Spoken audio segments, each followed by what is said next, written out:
ಜನಗಳ ಕಣ್ಣು ಬಿದ್ದು ಇರೋದೆಲ್ಲ ಕಳ್ಕೊಂಡು ಈಗ ಲಾಸಲ್ಲಿ ಇದ್ದೀವಿ. ಆ ಅನುಭವನ ಗಾಡಿ ಮೇಲೆ ಹಾಕ್ಸಿದ್ವಿ ಅಷ್ಟೇ. ದೇವ್ರ ಕಣ್ಣು ಬಿದ್ರೆ ಆನಂದ, ಜನಗಳ ಕಣ್ಣು ಬಿದ್ರೆ ಗೋವಿಂದ. ಲಾಸ್ ಅಂದ್ರೆ ಏನ್ ಲಾಸ್ ಆಯ್ತು, ಹೆಂಗೆ? ಕಲ್ಲೆಟ್ಬೇಕಾದ್ರೆ ತಡಿಬೋದಂತ ಜನಗಳ ಕಣ್ಣು ಬಿದ್ರೆ ಯಾವನ್ ಕೈಲೂ ತಡೆಯಕ್ಕಾಗಲ್ಲ. ನಾವು ಒಂದು 5-6 ವರ್ಷ ಇದ್ದಾಗಲೇ ತಾಯಿ ಕಳ್ಕೊಂಡಿದ್ವಿ. ಚೆನ್ನಾಗಿರೋ ಜೀವನದಲ್ಲಿ ನಮ್ಮ ತರ ಆಗ್ಬೇಡಿ ಅಂತ ಹೇಳ್ತೀವಿ ಅಷ್ಟೇ.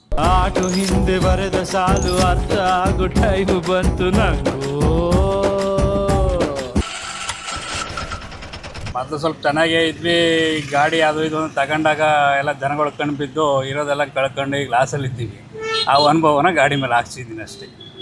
ಇನ್ನೇನಿಲ್ಲ, ಜೀವನದ ಅನುಭವದ ಮಾತು ಅದು ಅಷ್ಟೇ.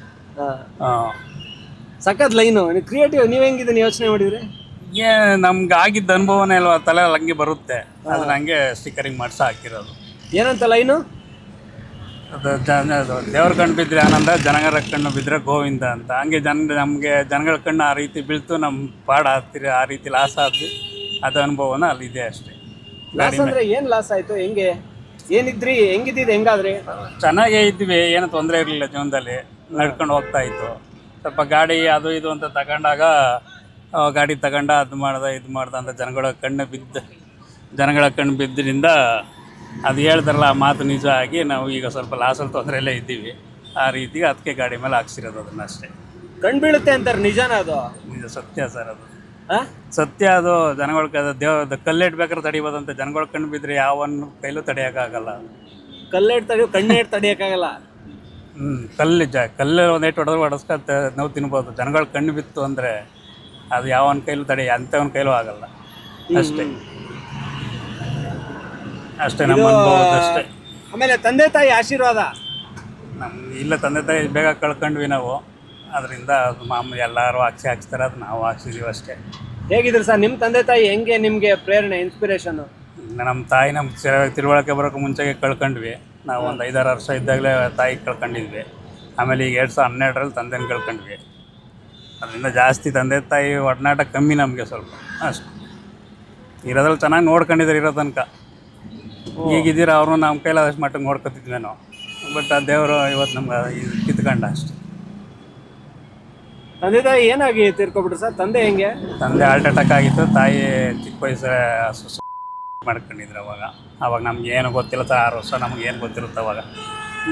ಅವ್ರು ಸೂಸೈಡ್ ಮಾಡ್ಕೊಂಡಿದ್ರು. ಈಗ ಹೆಂಗಿದೆ ಸರ್ ಲೈಫು? ಪರವಾಗಿಲ್ಲ, ಹಂಗೆ ನಡೀತಾ ಇದೆ ಸರ್. 6 ಕೇರಳ 3 ಕಿಳಿಲ್ಲ ಅಂತಾರಲ್ಲ, ಹಂಗೆ ಇದು ಕಟ್ಕೊಂಡು ನಾವು ಜೀವನ ಹಂಗೆ ಕುಣ್ತಾ ಸಾಕ್ತಾ ಐತೆ ಅಷ್ಟೇ. ಎಷ್ಟು ಜನ ಫ್ಯಾಮಿಲಿ? ಏನು ಮಾಡ್ತಾರೆ ಮಕ್ಕಳೆಲ್ಲ? ವೈಫು? ಮಕ್ಕಳಿಲ್ಲ, ಫ್ಯಾಮಿಲಿ ಹೆಂಡತಿ ಮನೆ ಅವರು ಕೆಲ್ಸಕ್ಕೆ ಹೋಗ್ತಾರೆ. ಹಂಗೆ ನಡ್ಕೊಂಡು ಹೋಗ್ತಾ ಇದೀವಿ ಅಷ್ಟೇ. ಒಟ್ಟಾರೆ ಜನರ ಕಣ್ಣು ಈಗ ಬೀಳಲ್ಲ ಅಂತೀರಾ? ಬೀಳುತ್ತೆ ಸರ್. ಜನ ಕಡಿಮೆ ಬಿದ್ದರೆ ಎದೊಳಗೆ ಭಾಳ ಕಷ್ಟ. ದೇವ್ರ ಕಣ್ಣು ಬಿಡ್ಬೇಕಷ್ಟೆ. ಅವ್ರ ಮಧ್ಯೆ ದೇವ್ರು ಸ್ವಲ್ಪ ಕಣ್ಣು ಬಿಟ್ರೆ ಏನೋ ಒಂದು ಲೆವೆಲ್ಗೆ ಬರ್ಬೋದು. ಕೆಲವು ರಾವ್ಗಣ್ಣು ಅಂತಾರೆ. ಅಯ್ಯೋ, ರಾವ್ಗಣ್ಣು ಅಲ್ಲ, ಎಂಥದಕ್ಕೆ ರಾವ್ಗಣ್ಣಿಂದ ಕೆಟ್ಟ ಕಣ್ಣುಗಳು ಇರ್ತವೆ. ಹಂಗಾಗಿದೆ ನಮ್ಮ ಕಾಡಿ, ನಮ್ಮ ಪರಿಸ್ಥಿತಿಗಳು ಇವಾಗ. ಎಲ್ರಿಗೂ ಏನು ಹೇಳಕ್ಕೆ ಇಷ್ಟಪಡ್ತೀನಿ? ನಿಮ್ಮ ಥರ ಕಷ್ಟಪಟ್ಟು ಜೀವನ ಮಾಡೋರ್ಗೆ ಒಂದು ಒಳ್ಳೆ ಮಾತು ಹೇಳೋದಾರೆ ಸರ್. ಒಂದು ಅನುಭವ. ಕಷ್ಟಪಟ್ಟು ದುಡೀರಿ ಅಷ್ಟೇ. ಬೇರೆದಕ್ಕೆ ಯಾವುದಕ್ಕೂ ಆಸೆ ಪಡಬೇಡಿ. ನಮ್ಮ ಕೈ ಎಷ್ಟಿದೆಯೋ ಅಷ್ಟು ಮಾಡಿರಿ. ಇವಾಗ 100 ರೂಪಾಯಿ ದುಡಿತೀವಿ ಅಂದರೆ ಒಂದು 50 ರೂಪಾಯಿ ಖರ್ಚು ಮಾಡಿರಿ, ಒಂದು 50 ರೂಪಾಯಿ ಮುಂದಿನ ಜೀವನಕ್ಕೆ ಉಳಿಸ್ಕೊಳ್ರಿ. 100 ದುಡ್ದೆ 80 ಖರ್ಚು ಮಾಡಿದ್ರೆ ಏನು ಪ್ರಯೋಜನ ಇಲ್ಲ ಇವತ್ತಿನ ಕಾಲದಲ್ಲಿ. ಸ್ವಲ್ಪ ಉಳಿಸಿ ಚೆನ್ನಾಗಿರೋ ಜೀವನದಲ್ಲಿ ನಮ್ಮ ಥರ ಆಗಬೇಡಿ ಅಂತ ಹೇಳ್ತೀವಿ ಅಷ್ಟೇ. ಇನ್ನೇನು ಹೇಳೋಣ. ಕಷ್ಟ ಇದೆ ಈಗ. ಆಟೋಲ್ಲಾಗಲಿ ಕ್ಯಾಬಲ್ಲೆಲ್ಲ ದುಡ್ದು ಏನು ನಾವು ಮಾಡ್ತೀವಿ ಅನ್ನೋದು ಭಾಳ ಕಷ್ಟ. ಸಂಸಾರ ನಡೆಸೋದೇ ಕಷ್ಟ ಆಗಿರುತ್ತೆ. ಅದರಲ್ಲಿ ಸ್ವಲ್ಪ ಕಮ್ಮಿ ಮಾಡ್ಕೊಂಡು ಖರ್ಚುಗಳನ್ನ ಉಳಿಸ್ಕೊಂಡು ಜೀವನ ಮಾಡ್ಕೊಂಡು ಹೋಗ್ರಿ ಅನ್ಬೋದು ಅಷ್ಟೇ. ಇನ್ನೇನು ಹೇಳೋಣ.